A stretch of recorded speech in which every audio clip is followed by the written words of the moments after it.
Well, good morning to you world. Paul Spitzbergen here, and I am making an early morning run, not super early, it's only 6:13, to Lowe's because we were in the middle of this painting project. It's just going along nice and smoothly. We got everything prepped, we got the sprayer, we learned how to use it. Boom, we were ready. And I'm just putting this beautiful coat of primer on this trim, and it is just the best that's ever looked. And then guess what happens? We run out. If you've ever used the paint sprayer before, you can possibly relate with this. It goes pretty fast. Not terribly fast, actually not as fast as I expected it.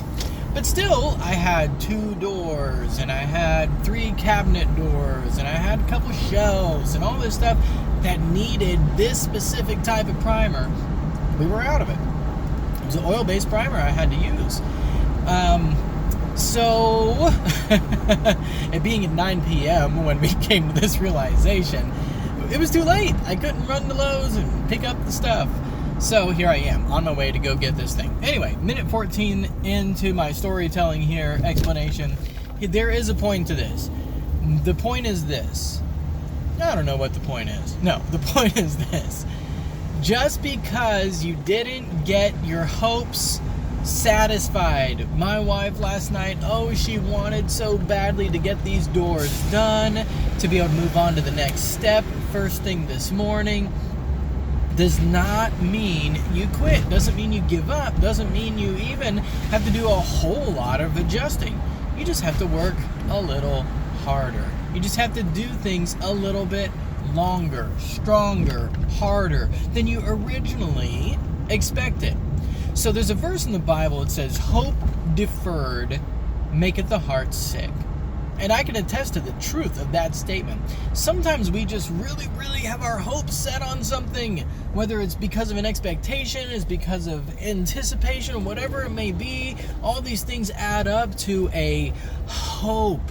And then sometimes God says, wait.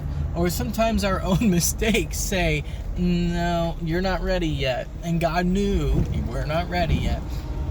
But God is faithful. No matter how long your hope is deferred, don't start to doubt.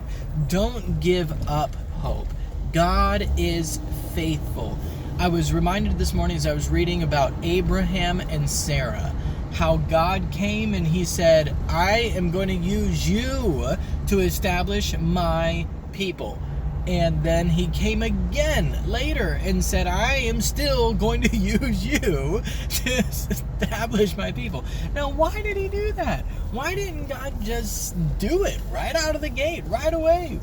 I think it was because we need to know. Hope deferred does make the heart sick, yes, but it is still in God's control. It is still I am so thankful that we are still in His hands and that God is faithful. I hope it's an encouragement to you, a challenge to you.